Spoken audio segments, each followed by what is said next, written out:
Hello everyone. आज हम चर्चा करने जा रहे हैं जैनिज्म के बारे में, जैन धर्म के बारे में।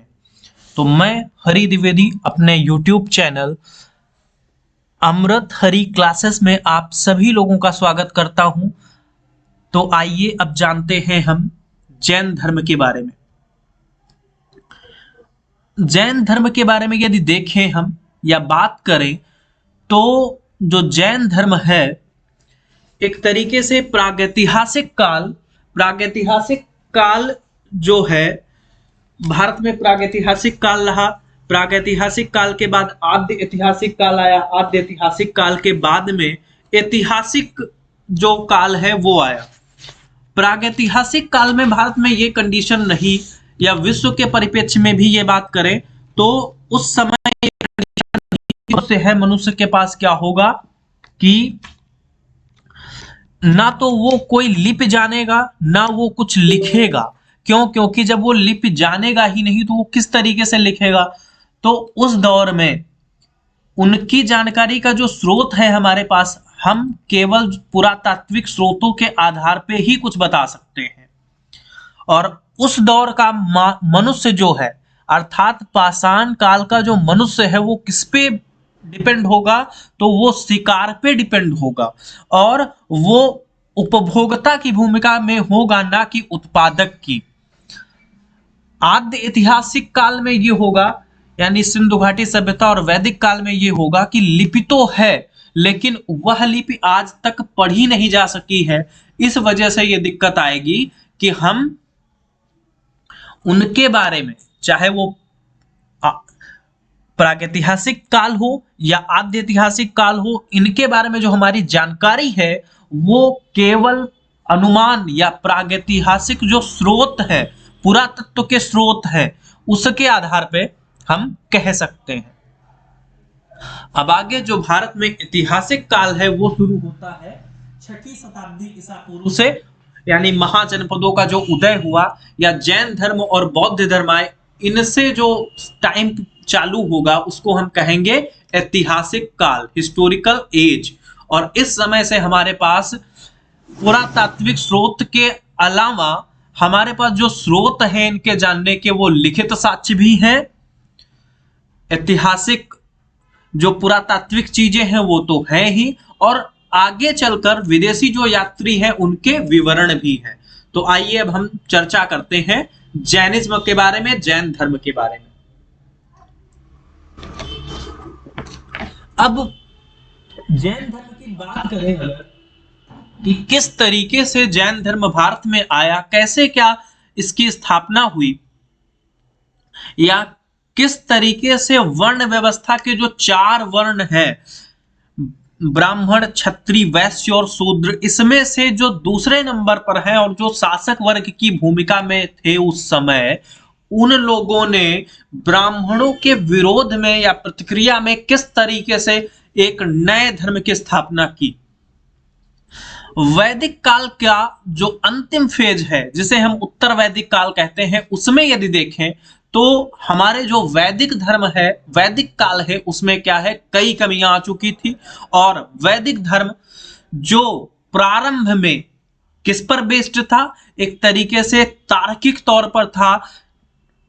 प्रकृति की जो शक्तियां हैं इनकी पूजा होती थी। वो आगे चलकर उन्हीं कुरीतियों का शिकार हो जाएगा या आडंबरों का शिकार हो जाएगा जो प्रारंभ में उसमें नहीं थी, यानी कई कुरीतियां आगे चलकर उसमें आ जाएंगी, कई आडंबर आ जाएंगे। उनके विरोध में उस समय के शासक वर्ग से 2 लोग निकलेंगे और एक व्यक्ति जो है वो जैन धर्म को स्थापित करेगा, इसका प्रचार करेगा, और दूसरा जो है जो उससे भी ज्यादा फेमस होगा वो बौद्ध धर्म की स्थापना करेगा। अब जैन धर्म की बात करें तो इसके जो संस्थापक हैं वो ऋषभदेव हैं। जैन धर्म में जो तीर्थंकर हैं वो 24 बताए जाते हैं।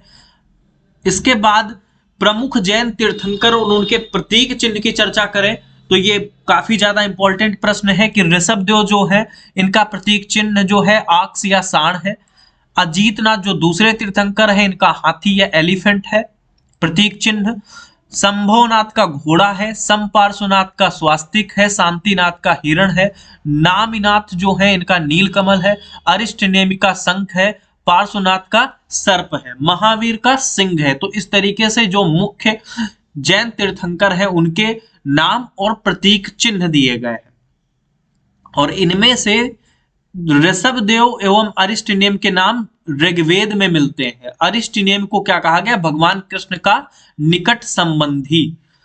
अब जो 23वें तीर्थंकर हुए पार्श्वनाथ, इनके बारे में चर्चा करें तो जैन धर्म के 23वें तीर्थंकर हैं काशी के इक्ष्वाकु वंशीय राजा अश्वसेन के पुत्र हैं। 30 वर्ष की अवस्था में संन्यास ले लिया इन्होंने। इनकी जो प्रमुख शिक्षाएं हैं वो पहली है अहिंसा, नॉन इंजरी या हिंसा ना करना। दूसरी है सत्य, सदा सत्य बोलना। तीसरी है आस्तेय, नॉन स्टीलिंग या चोरी ना करना। चौथी है अपरिग्रह, नॉन पॉसेशन या संपत्ति ना रखना। इसी तरीके से आगे जो 24वें तीर्थंकर हुए वो बने महावीर स्वामी। जैन धर्म के 24वें तीर्थंकर हैं या अंतिम तीर्थंकर भी कह सकते हैं। जन्म जो होगा 540 ईसा पूर्व कुंडग्राम वैशाली में होगा। बचपन का नाम वर्धमान है। पिता सिद्धार्थ हैं, ज्ञात्रक कुल के प्रमुख हैं या शासक एक तरीके से हम कहें। माता त्रिशला है, ऋक्षवी राजा चेतक की बहन है। पत्नी जो है यशोदा है और पुत्री जो है वो है अणोज्या या प्रियदर्शिनी। विवाह जो है इनका होगा जामाली से और 30 वर्ष की उम्र में भाई नंदीवर्धन की अनुमति से क्या करेंगे? संन्यास ले लेंगे। 12 वर्ष की कठोर तपस्या करेंगे जंभिक के समीप ऋजुपालिका नदी के तट पर साल वृक्ष के नीचे ज्ञान की प्राप्ति होगी। और उसके बाद ये क्या कहलाएंगे? जिन कहे जाएंगे, विजेता, अरहत कहे जाएंगे, निग्रंथ कहे जाएंगे। प्रथम उपदेश की चर्चा करें तो प्रथम उपदेश ये कहाँ देंगे? राजगीर राजगृह में बितुलाचल पहाड़ी पर वाराकर नदी के तट पर प्राकृत भाषा में देंगे। अनुयायी जो होंगे इनके वो होंगे निग्रंथ अनुयायी होंगे। प्रथम अनुयायी जो होंगे जामाली इनके दामाद होंगे। प्रथम भिक्षुणी जो होगी नरेश दधिवाहन की पुत्री चंपा होगी।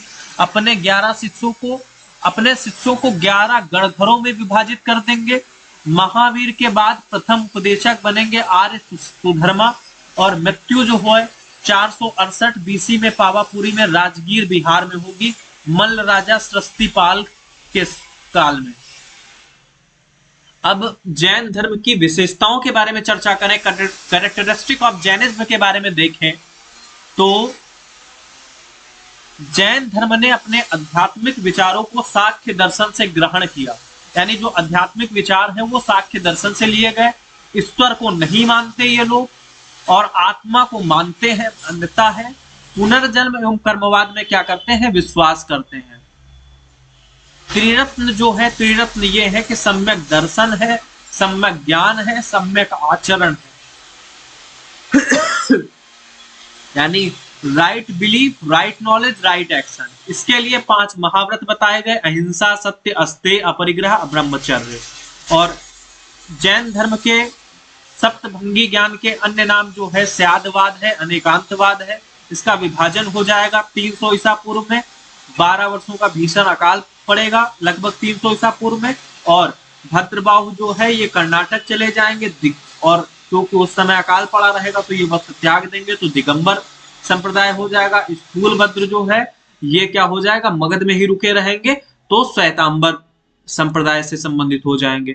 इसी तरीके से कुछ अन्य प्रमुख तथ्य के बारे में चर्चा करें तो जैन धर्म मानने वाले जो कुछ राजा हैं उनमें उदयन, वध राजा, चंद्रगुप्त मौर्य, कलिंग नरेश खारवेल, राष्ट्रकूट राजा, अमोघवर्ष, चंदेल शासक हो जाएंगे।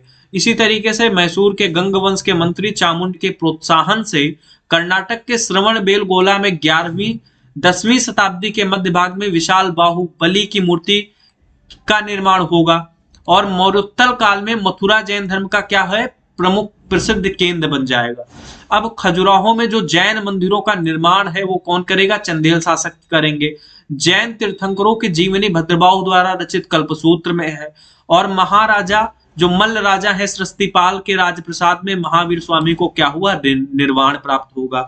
अब जो जैन संगीतियां हैं वो प्रथम 300 ईसा पूर्व में होगी पाटलिपुत्र में स्थूलभद्र के समय, दूसरी होगी 6ठी शताब्दी में वल्लभी गुजरात में क्षमा श्रवण के समय, और इसमें जो जैन ग्रंथ है उनको संकलित किया जाएगा और एक तरीके से जैन ग्रंथ का संगठन एक जगह संकलन कर दिया जाएगा। चंद्रगुप्त मौर्य ऐसा शासक रहेगा जो स्थूलभद्र के प्रभाव में आने पर क्या है, अपना जो राज्य है राज्य को त्याग करके कहां चला जाएगा, श्रवण बेलगोला या कर्नाटक चला जाएगा, जहां संलेखना पद्धति के माध्यम से वो क्या करेगा, मृत्यु को प्राप्त होगा या अपने प्राण जो है त्याग देगा। तो इस तरीके से आज हमने जैन धर्म के बारे में चर्चा की। धन्यवाद। जय हिंद।